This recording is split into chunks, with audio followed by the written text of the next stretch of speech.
Welcome to another episode of the VICI education system. So another video here going into the members area, and this is a very informative and very helpful presentation that I'm about to deliver.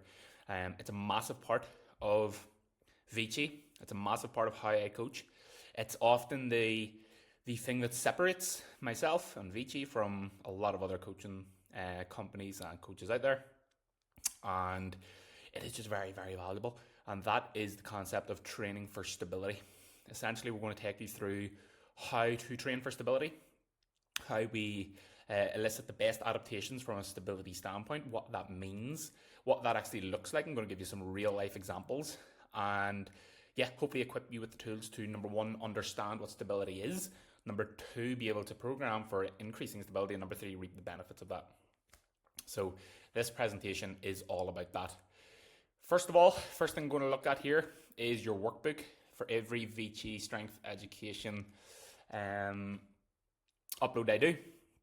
I always put a workbook in so that you can actually fill this in as we're going through this presentation. So as I go through this presentation, as I go through this video, I want you to have this worksheet up on your own screen and working through it. So whenever you come onto this worksheet, it will not let you edit it. All you have to do is click File, make a copy, and make a copy for yourself and save it away. From there, work your way through the sections as I go through the worksheet or the presentation. The sections and the questions are actually very specific to what I'm covering as well in the presentation, and it's in that order as well, so it's very, very organized. So for example, like the stability problem and why is stability considered foundational work rather than just accessory work and stuff like this. So there's lots of good, interesting questions in here which is used to get you thinking, make you more aware of exactly how to program for stability and how to get the most out of that. So this is something you should have up. You can print it out, you can have it on your laptop, whatever way you want to do it. But this is the worksheet, and I would like you to go through this as I go through the presentation, and you'll have access to this. So let's get started. The present button should work here. Yep, happy days. It's lovely. So, train for stability, the VICI approach.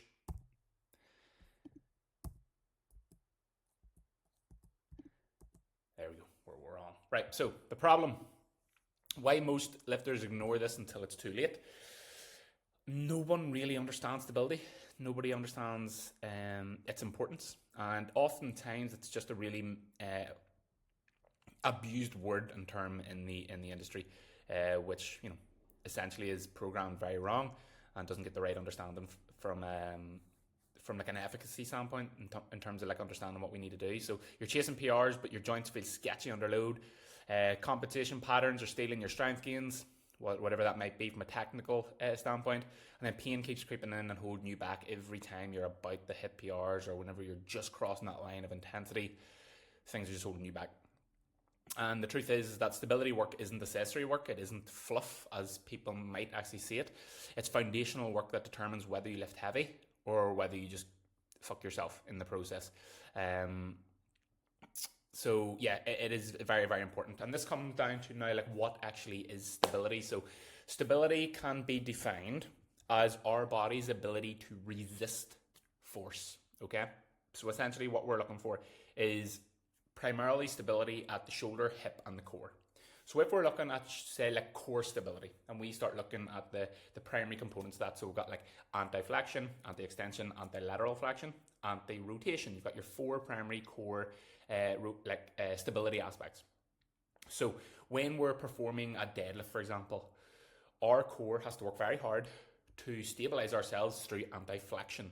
Our body and our back wants to flex and it wants to bend as we're going through a deadlift. Anti-flexion is a mechanism of the core from a stability standpoint to actually resist that force. So it's resisting force consistently. For example, when we go through a walk and lunge or we're doing a single arm dumbbell row, our body has to resist rotational force. Our body wants to rotate, our torso wants to turn and twist all the time, but your body and the core is resisting that rotation. Same thing goes for the shoulder, same thing goes for the hip. So the hip, for example, whenever we're like squatting, it's resisting forces inwards and outwards at all times.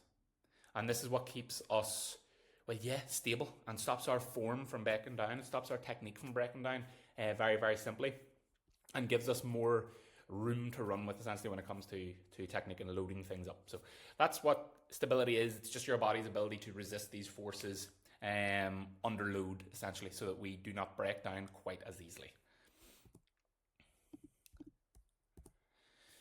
So the solution to stability and how we actually drive stability and how we measure it and elicit it within a training program. Just like everything in VICI, stability isn't guesswork. It's systematic manipulation of 3 key factors. Okay, number 1 is time, how long you maintain stable positions for. Number 2 is distance, the range of motion or the lever length of the challenge. And then the third thing is load, essentially intensity, kilograms on the bar, whatever it might be. And these are 3 things that we use to scale and progress throughout a training program and specific exercises that we're using to elicit that stability standpoint. And we often go in that order of time, distance, and load as well. That is kind of your progression from regressed exercises that are quite easier up to loaded, more advanced exercises that are a lot harder. We start from time, then we go distance, and then we go load. And essentially, you'll also find that when we're going time, distance, load, we start to look at stability exercise at the beginning of our journey as more isolation. We're actually isolating stability. We're targeting stability specifically on its own. And then as we move and progress through our journey, we're starting to integrate stability into harder exercises. So it's not just the number 1 focus of an exercise. It's just a really good byproduct of a heavier exercise that we have to stay stable during the exercise. So for example, let's take, the serratus anterior shoulder stability muscle. If you're like regressed, we're starting off with maybe a serratus wall slide up and down a wall where you're working in isolation, your serratus and its ability to kind of stabilize its shoulder and protract that scap. But then an exercise that progresses that and loads that and integrates the function of the serratus into a bigger exercise is the landmine press or a seated dumbbell shoulder press. These exercises are targeting the shoulders, they're loaded, they're output-based exercises, hypertrophy-based exercises. But a secondary benefit to these is that it integrates the function of all these stability muscles that we need to be working very hard. So that is the continuum that we're on, that is the skill that we're on. And if you master all these 3, you build joints that can handle anything you throw at them, essentially. So these are the 3 areas that we're going to be looking at in this presentation when it comes to building stability and actually progressing your stability. So first thing, time, essentially time under tension. So building endurance and sustained control in these specific stability-based exercises. And we're going to start to view these as more isolated exercises that are specifically isolating stability as the primary challenge. So what this is, duration that you maintain stable positions or controlled reps. So basically, increasing the amount of time that you have to stay stable, increasing the amount of time that you have to fight and resist these forces over a time. So if we take, for example, a high cable bicep curl, okay, so we're in a cable, high cable bicep curl, we're using our serratus and our kind of trap muscles to really keep our scap up and out when we're performing in this position. You imagine doing 6 reps at that versus doing 20 reps. Our ability to sustain that time under tension in that position is what really builds stability early on. That's one of the first things you have to look at before we start integrating things and making things a lot harder and loading things. So why it matters, it tests neuromuscular endurance. You can hold joint integrity without compensation. Essentially, can we hold them positions without the force breaking that resistance? So if we scale back to what stability is, it's our ability to resist force. Can we hold that position and integrity and resist force for a long duration of time? 15 reps, 20 reps, 25 reps, 30 seconds, 60 seconds, 90 seconds. Can we maintain that position, or are we starting to notice breakdown? That's our first challenge. Stability is much better driven at time in the time aspect first. So let's challenge that under fatigue and challenge it under time. So how we can apply that is start with 30 to 60 second isometric holds. So whether we're talking about kind of serratus holds, or we're talking about single leg sprinter pose holds, or we're talking about planks, there's lots of different exercises that you can use for the shoulder, the hip and the core to build stability. And these are often like really good starting points. You want to be hitting these 2 to 3 times per week, multiple sets. Again, exposure to these because they're very low intensity and they're very They don't really fatigue us at all. So like exposure is going to be a very big aspect here to improving stability. And then progress the endurance or the duration before we're adding complexity. So basically, before we start adjusting the actual exercise we're performing, before we start loading things up, we want to start looking at like, right, let's progress the duration, let's progress the time aspect first. So an example of this is front plank into side plank into Copenhagen's. I actually have a document here, which I'm going to use throughout this presentation to show you different progressions that I could show you based on time, distance, and load. So I've got time up here at the top, and 2 example progressions that we have here from a time standpoint. It's really, really simple. Front planks. Progression 1 might be you hold in that position for 30 seconds. We are resisting anti-extension. Our body wants to extend on a plank whenever we're in position. It wants to drop the belly button towards the floor. So we're resisting that anti-extension aspect of the core. We're doing that for 30 seconds. We do it for 60 seconds. Then we do it for 90 seconds. We progress that time aspect first. And we get good under longer fatigued durations. And then another aspect from time is actually rep range. So let's take, for example, an overhead tricep extension. In an overhead tricep extension, we're working the shoulder stability aspect with the serratus anterior, upwardly rotating and elevating the scapula. So when we're in this position, we're in a very unstable position. We're working the stability of that shoulder.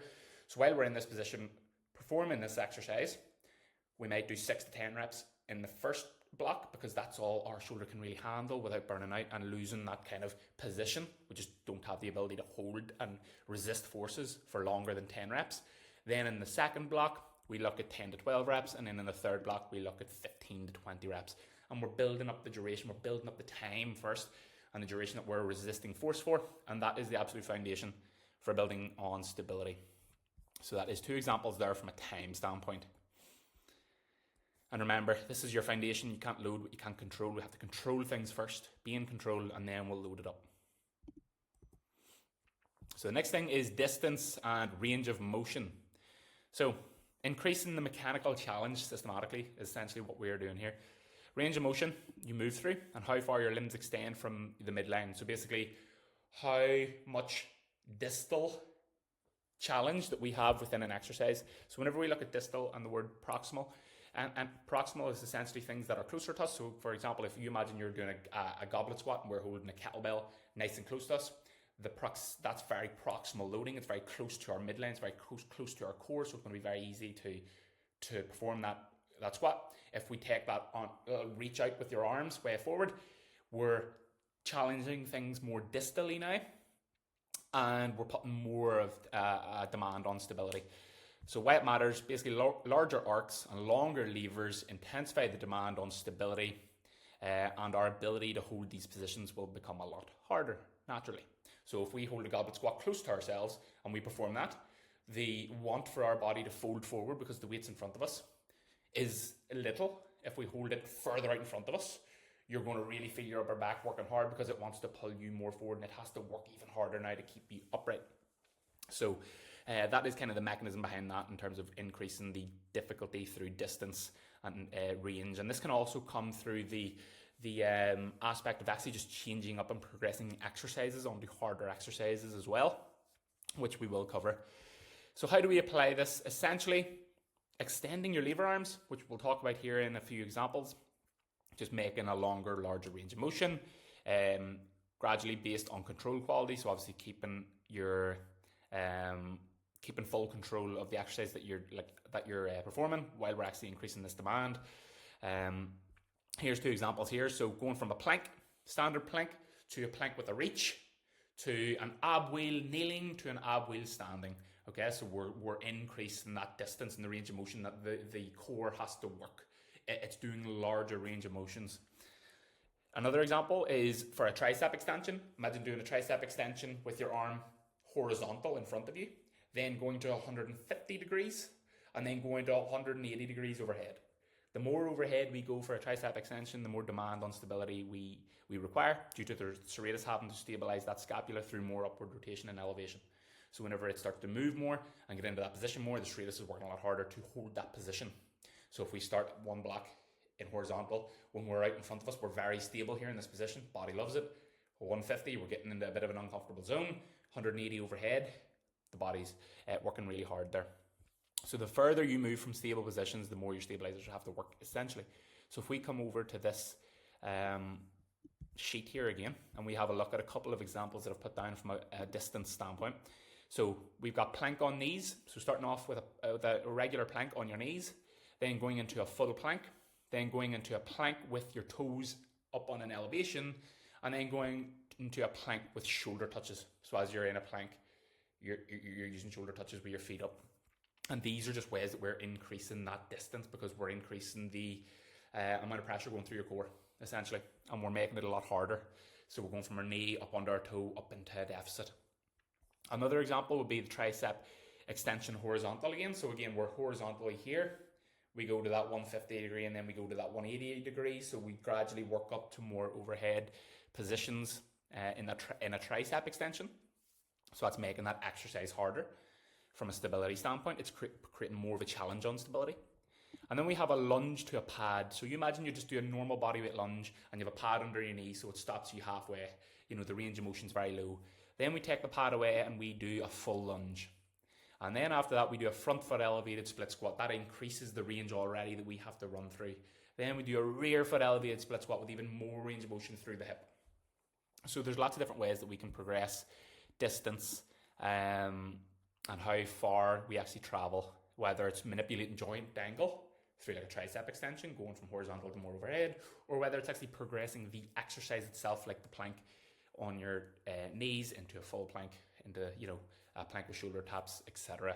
So that is the second variable we will likely progress naturally when it comes to building stability. It's always starting with time. When you got really good under time and you're hitting good markers under time, and you're able to resist force for longer durations and higher rep ranges in more isolated exercises, we start to move to this distance and this range of motion aspect. That's your second point. So now what we move on to is load. So we've covered time, we've covered distance, and now we're on to the load aspect. So this is the critical driver of long-term adaptation. So essentially, especially for a lot of powerlifters, especially for a lot of you guys and girls, because you're very strong, you've got a lot more muscle. You know, the stronger you are and the more muscle you have, the harder and the more of a challenge we need to keep long-term stability and mobility progress. Like bodyweight exercises, banded exercises, you know, all these kind of simple mobility drills, stability drills, they're not really going to do much for you long-term because there's just not enough force being applied through your body to create like a nervous system change. So you need to be finding ways now where we go from, remember I said at the start of this video, you start stability-based training in isolation. So for example, like a wall slide, like that.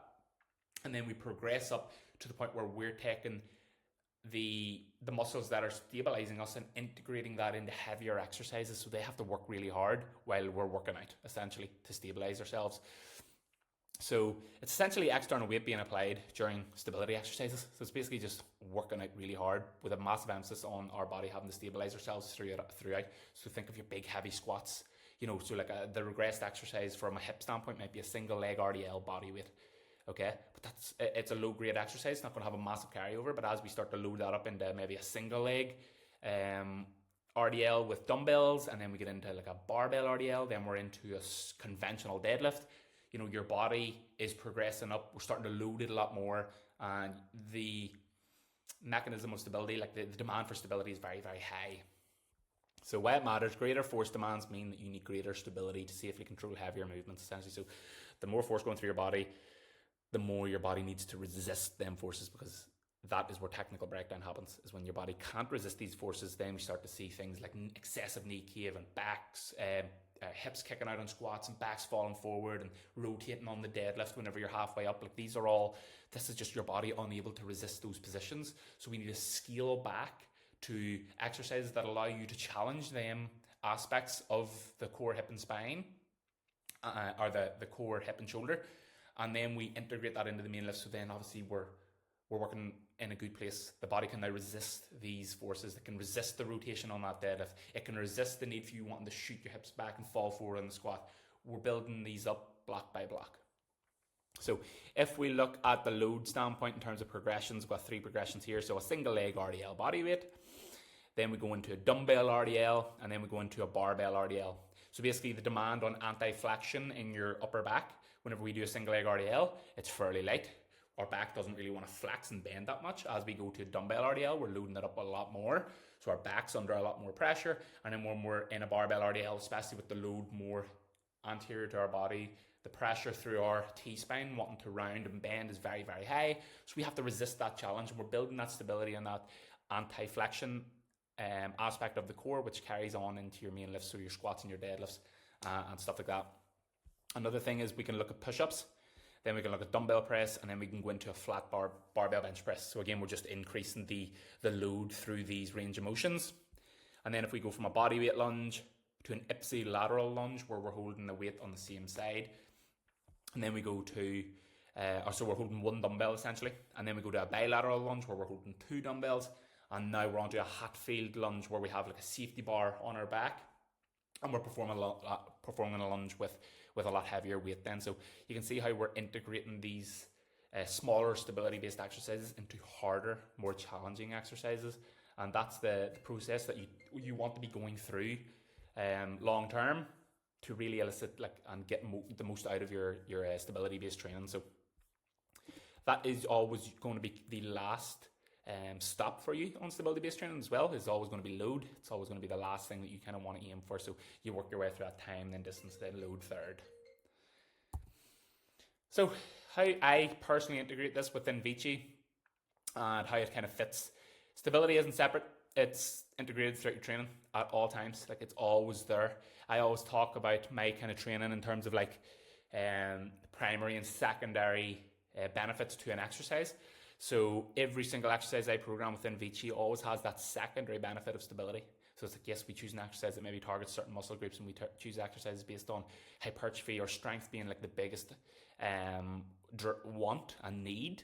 And then we always have secondary benefits from a stability standpoint. So for example, if we take the landmine press, it's really good for the shoulders from a hypertrophy standpoint, but we're also working the serratus anterior, that shoulder stability, that upward rotation, and we're getting that benefit out of it.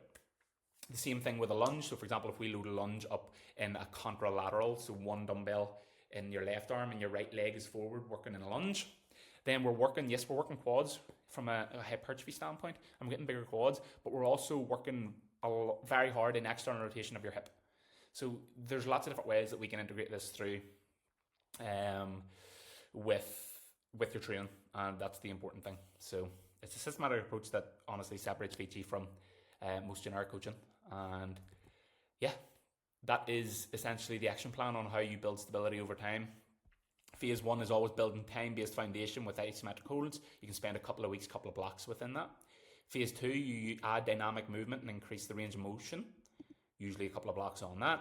And then we introduce progressive loading and proven patterns on proven patterns. So we're talking about our squats, our deadlifts, our big hinges, our big split squats, our big presses, rows, things like that. Anything where we're loading it up. And then the secondary challenge of those exercises is always your body's ability to resist force. Like in a big heavy barbell row, can your body resist that force in flexion? Like, are you resisting that force in flexion? If yes, then that's good. If not, we need to regress back and find an entry point for you to build that stability up, so you can do that barbell row. And then being able to do that barbell row is going to have a massive carryover to your deadlift and your squatting as well, just having that ability. So you need to see through multiple lenses when it comes to this. So yeah, remember, stability training isn't an afterthought. It's integrated throughout your complete 3-pillar methodology. So it's what we do, it's what I do specifically at VICI, and what I always have done. So yeah, that is the game plan. That is how I personally train for stability. It's how I view it, and it's how we can start to make progress in that standpoint. And remember, ultimately, this is what leads to pain-free training, and it's ultimately what holds people back when they're constantly in pain. Whenever I assess people and have new people coming on board because they're suffering from pain in the shoulder, the hip, spine, core, lower back, whatever it may be, when I test their mobility and their stability, there's usually big gaps. And once we start working on these systematically, that's when we start to see a big return of investment. They're feeling better, training pain-free for the first time in years. And then as a byproduct of that, PRs start to fall. So yeah, I hope you all enjoyed this. Let me know if you have any questions at all. Work through the workbook, test yourself on them questions, and yeah, let me know if you have any questions. As I said, look forward to the next one.